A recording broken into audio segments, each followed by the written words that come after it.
Radha Suranidhi, verse 260, beginning.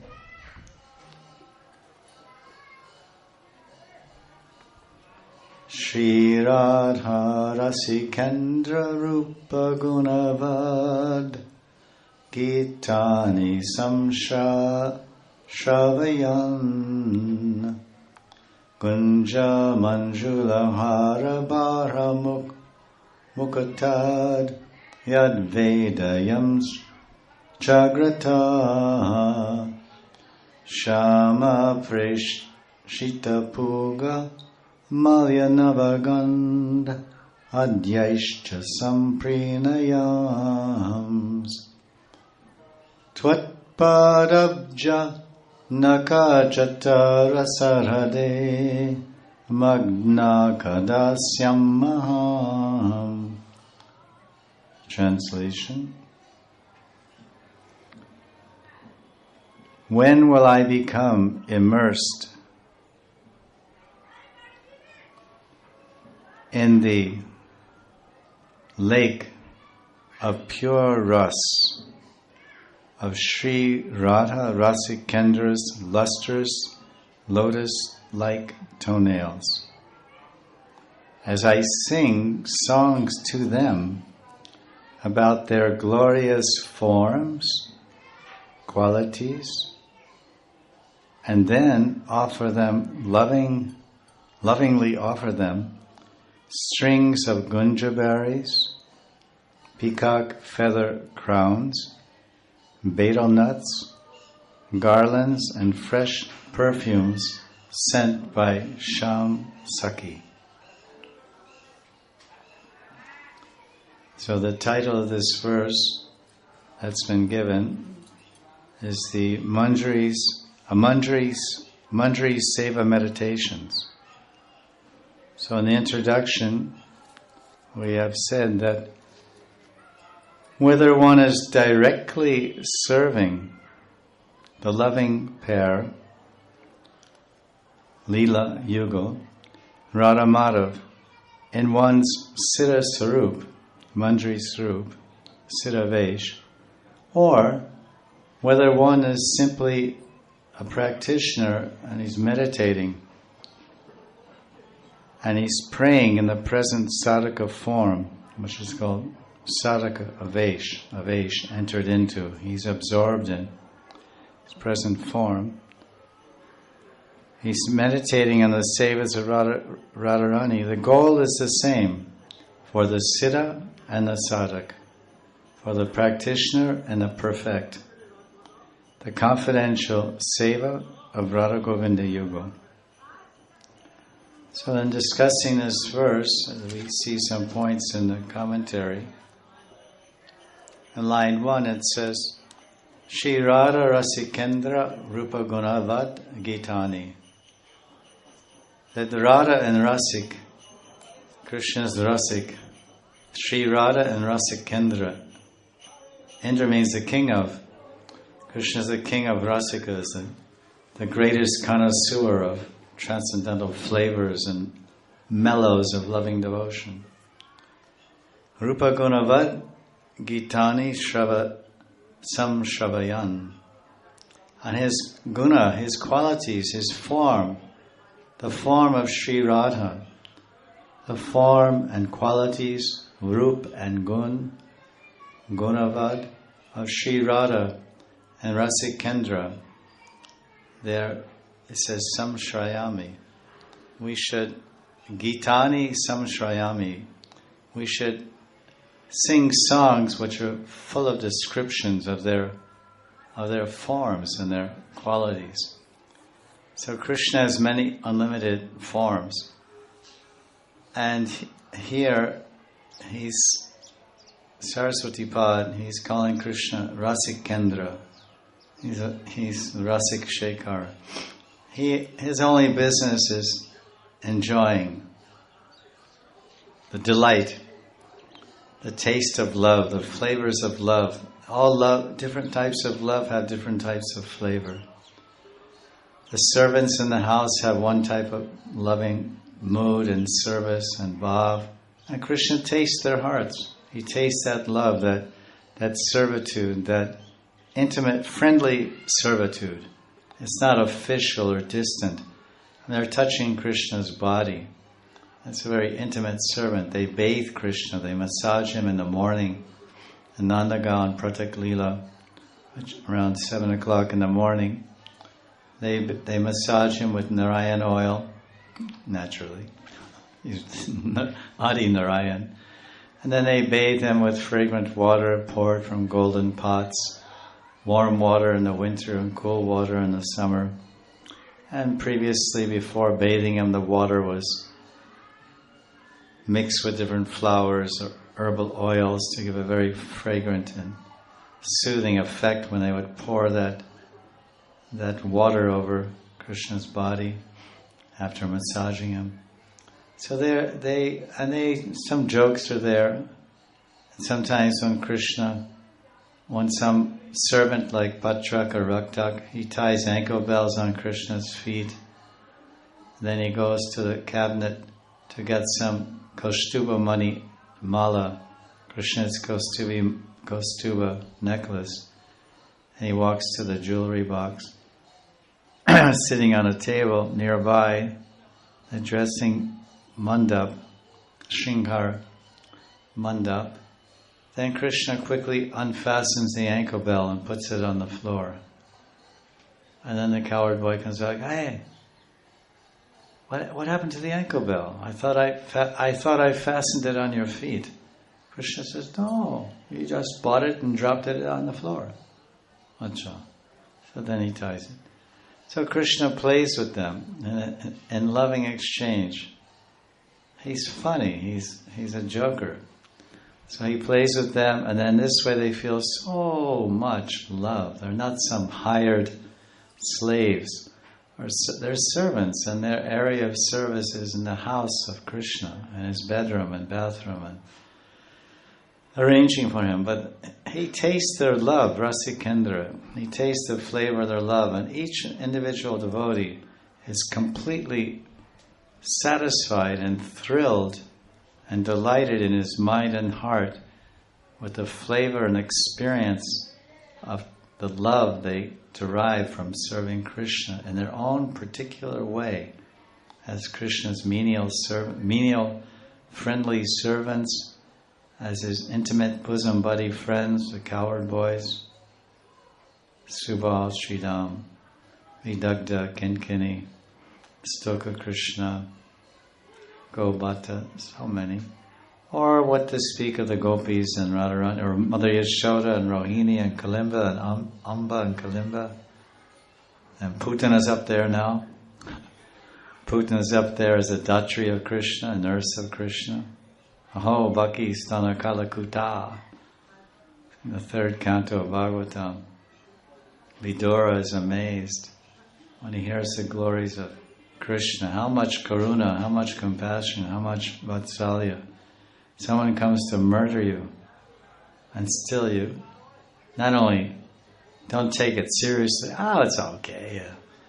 It happens all the time. It happens every day. Someone comes to murder me. I don't take it too serious. But listen, why you're disguising yourself as a mother? And so much, you're picking me up with so much affection and cuddling me to your bosom and speaking softly like baby talk to me. But this is premeditated murder. You already planned to kill me before you came here.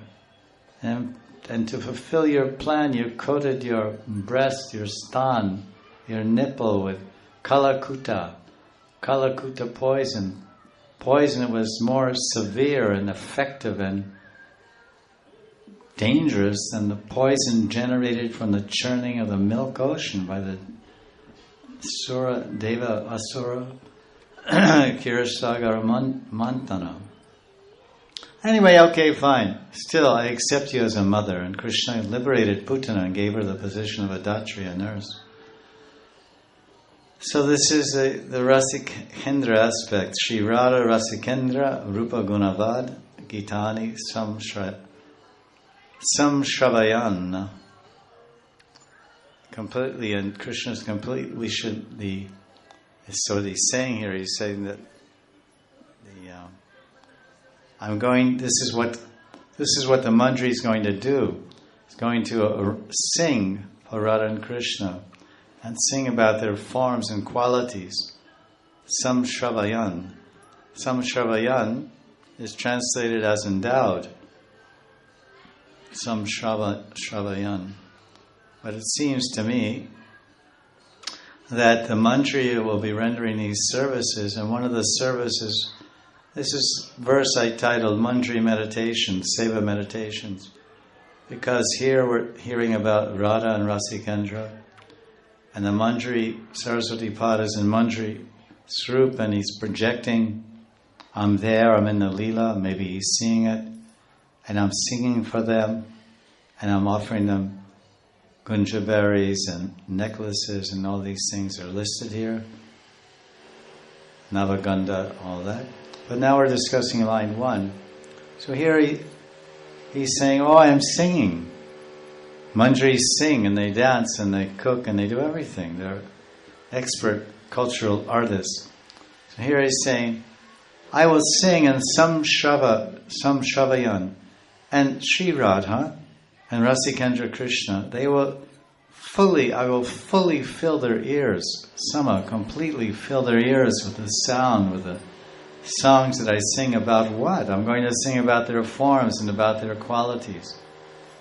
So this is what I'm explaining here, is that Sripad Saraswati, he's singing his Gita, his song, and he's singing about one particular form of Bhagavan Sri Krishna. Which form of Krishna? The only form he knows. He only knows one form, and that's Rasikendra, Indra, the king of all Rasiks. He only knows this one. And really, Krishna is relishing Ras with all his devotees in the various Tahiratis of Dasya, Sakya, Vatsalya, and Madhur. But the name Rasikendra means he relishes the prema ras of the heart of the gopis and Radharani. That Radha Ras Sudha Nidhi. And that is the very title of the book. Shri Radha Ras Sudha Nidhi. It's a nidhi, it's a treasure. Nidhi means treasure, means ocean. It's an ocean of ras, Madhur Ras. Where is it? Where is the origin? Where do you find this ocean? Where can you dive in this ocean and play in this ocean, swim in this ocean? Lakes mean lakes, water, cool, hot, spring-fed, freezing, whatever, ice-covered. But oceans mean taranga, lahari, waves. And waves you can play, you can ride, you can surf, you can, so many things. So Radharani's heart is a nidhi, it's an ocean full of playful waves of loving rasas.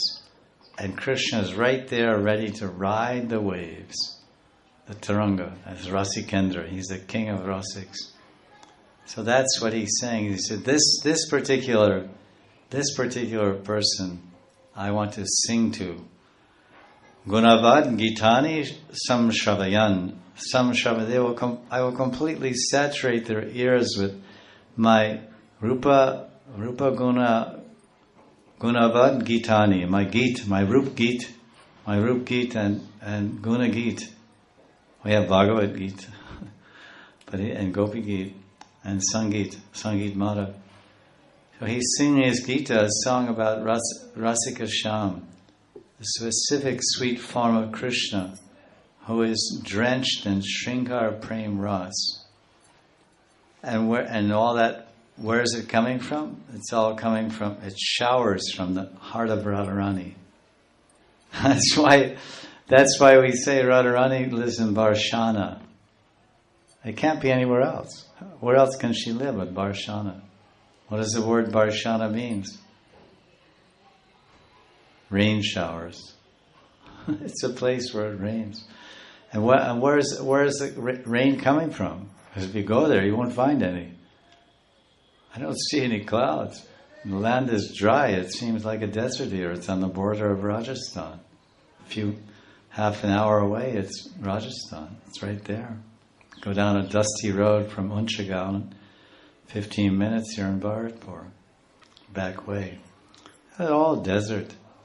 But the rain is coming from Radharani's heart. There's a shower of Madhur Ras, of Varsha, Varshana. She says, yeah, I'm living here, I'm showering. I once came back in the car, we went there with Pandit Sri Krishna Das Babaji Maharaj and Hari Charan Das Ji Maharaj and Dhruva Das Babaji Maharaj. And we were all there. I was in the back sitting next to Guru Maharaj and recording, and I said, Gurudev used to sing Govinda Kund and sometimes Radha Kund and sometimes Prem Sarovar and Varsana. Which place do you like the most? It's like, do you like gulab jamuns more than rasgullas or burfi? Which one? Burfi, rasgullas, or gulab jamuns? Very difficult decision. How will you narrow it down? You just have to say all the above. There's choices, A, B, or C, or D, all the above. Or you can say E, undecided. Don't ask me this, it's not fair.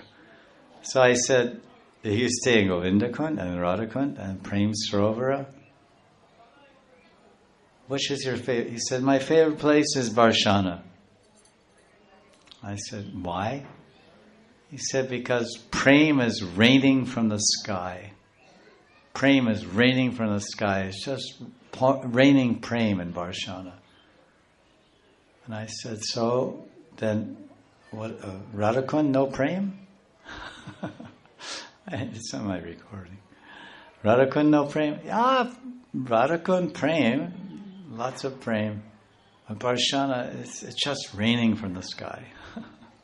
Here you have to, put on your gamsha, and then you have to change your clothes, and then you have to dive into the Prem, into the Sham Prem and Radha Prem, Radhakund, Shamakund Prem, mixing at the Sangam. Some effort is required, but in the rain, it doesn't take any effort to get drenched, just walk out, like many Brijbasis do in the hot summertime. With their clothes and all, when it's raining, they just run out in the courtyard or on the rooftop. They're so much eager and anxious to get that rain after scorchingly dry, hot April, May, and June, and half of July, and maybe all of July. We know very well, since 29 summers in Vrindavan. It's unbelievable. Your brain and body, and everything's burning for 4 months, and finally, boom! And all the youngsters, everyone's running out with their clothes, rain, jumping, and adults and everything. I remember seeing, when I went to the Sangam, there were respectable Brahmins. They were lying on this little raised area that sticks out from the Sangam when there's not much water for little children to bathe. It's not very deep there, little like swimming pool type. 4 walls at the Sangam. There's one at, I don't know about Shamakund, Radhakund side. And they were lying there on the wall, you could say the top of the wall, just lying out there with a gamsha, no shirt, and the rain was just thunder showers, and they were, I was thinking, God, if I did that, I'd get pneumonia. Some old guy like me. But these guys are, all those chilies, they're fired up.